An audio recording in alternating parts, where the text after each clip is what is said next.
Bagi pihak Kesatuan Guru Melayu Singapura dan juga Dr. Bibi Jan Muhammad Ayub, saya mengucapkan selamat datang kepada semua dan terima kasih kerana telah sudi meluangkan masa untuk bersama-sama pada petang ini dalam majlis ilmu ini.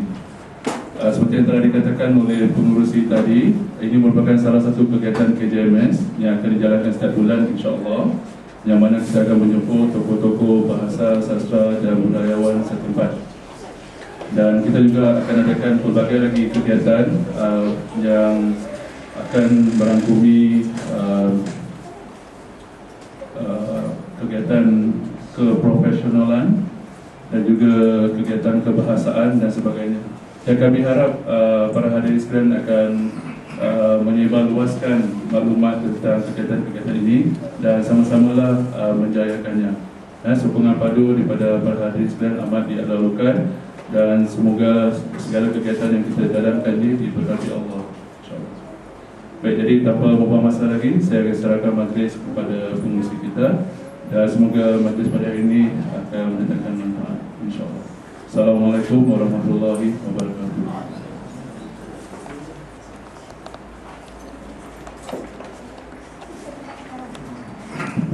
Baik, terima kasih Cikgu Malik. Sebelum kita teruskan, katakan semasa sesi simbang berlangsung, sekiranya jika para peserta sendiri ingin mengumumkan soalan-soalan, sama ada soalan-soalan yang berkaitan dengan topik pada hari ini ataupun soalan-soalan tambahan yang ingin diberikan kepada Dr. Arif kita, boleh saja lakukannya. Hanya perlu mengangkat tangan dan kemudiannya beritahu nama dan juga dari pertubuhan mana ataupun dari sekolah mana yang ada datang dari. Ya. Baik, sebelum kita teruskan acara, saya kini mengundang Dr. Arif untuk memberikan sepatah berkata dahulu untuk sesi simbang hari ini.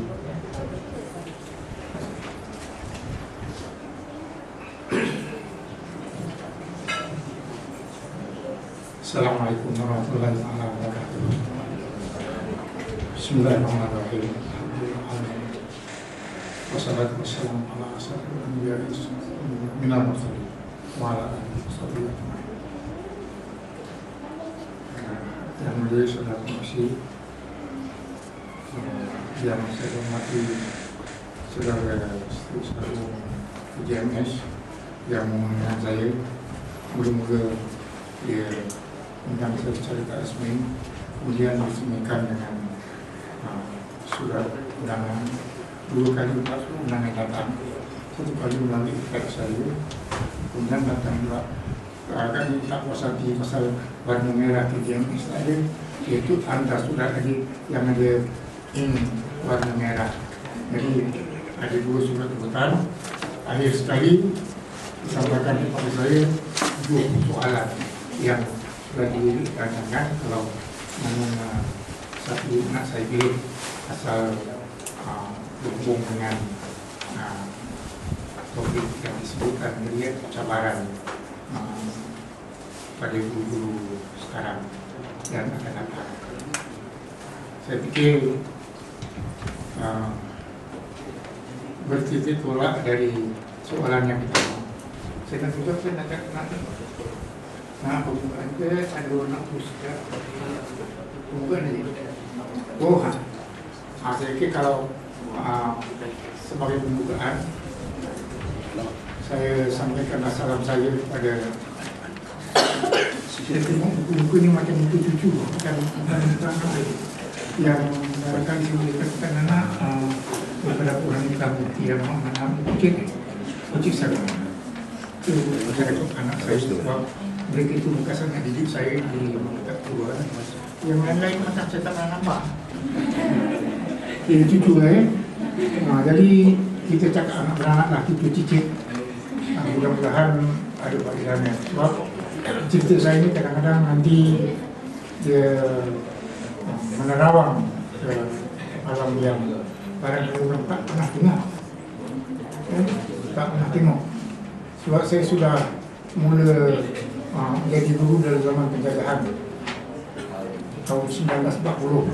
Bayang cuti-cuti ini pun ada lagi tahun 40. Ya, saya fikir itu sebagai pengenalan permulaan lah. Kemudian nanti saya nak bertitik juga daripada soalan yang pertama, kemudian dengan apa yang saya siapkan. Terima kasih. Terima kasih, Doktor. Terima kasih, baik. Seperti yang telah saya katakan tadi, kalau sekiranya semasa sesi sembang sedang dilangsungkan, sekiranya ada apa-apa pertanyaan yang ingin dikemukakan, boleh saja seperti yang angkat tangan dan kemudiannya mengajukan soalan yang ingin diberikan. Baik, topik kita pada hari ini iaitu tentang cabaran guru alam ini. Ya. Sebelum saya tanyakan kepada Dr. Arif tentang soalan yang ada di sini, boleh saya lihat berapa ramai di sini yang guru pelatih daripada NIE? Dia tanya Okey. Baik, cabaran guru alam ini seperti kita tahu, zaman telah berubah dan tentu sekali kejayaan ataupun bidang perguruan itu sendiri akan berubah juga mengikut masa, dan terdapat beberapa cabaran-cabaran ataupun rintangan-rintangan yang perlu dihadapi oleh guru-guru pada masa kini.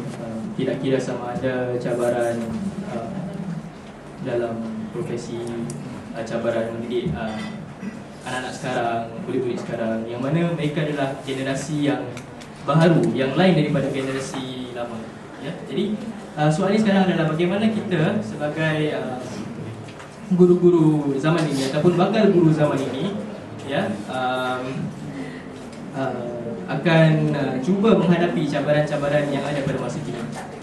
Ya, jadi kalau boleh saya mungkin tanyakan kepada Dr. Arif, sebelum kita masuk kepada bahagian cabaran-cabaran itu, mungkin kita lihat pertama sekali soalannya adalah apakah perkara yang membuat Dr. Arif menceburi bidang keguruan?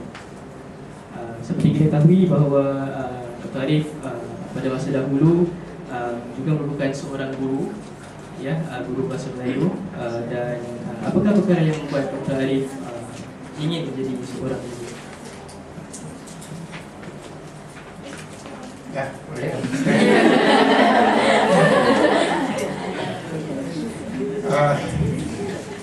Menjawab itu saya fikir dalam bentuk akas luwes. Sebaliknya, kalau orang cakap pasal siang, saya cakap pasal malam. Jadi ditanya apa yang membuat saya tertarik pada bidang dari itu.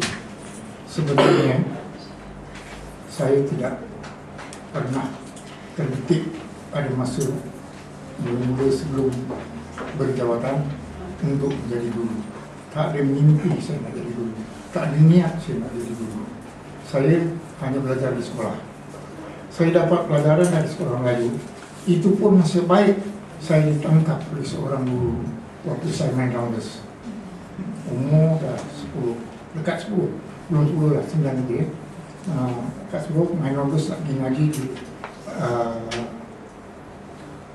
Chancery Lane. Padang. Saya nampak Padang itu masih ada lagi sampai sekarang. Saya tengok. Jadi dia tangkap waktu saya pergi sekolah, saya tak tahu apa-apa. Kemudian dia buat saya ke sekolah lagi Panggilan Besar, masuk dulu di Eliso, Grand Road. Bawa sana, saya tak masuk sekolah. Balik tengah lambat, kena marah. Kemudian kena banggai sikit. Pasal biasanya saya lepas ngaji, saya balik rumah, angkat bakul, kulit isian, nasi ramus, jalan daripada Newton kat Sarilok sana, bawa sampai ke sekarang tempat tu namanya Buku Pak Hotel, tempat taksi dia taksi main cemprit. Barangkali bukan cemprit itu, tak mana-mana dengar. Cemprit itu sejenis judi.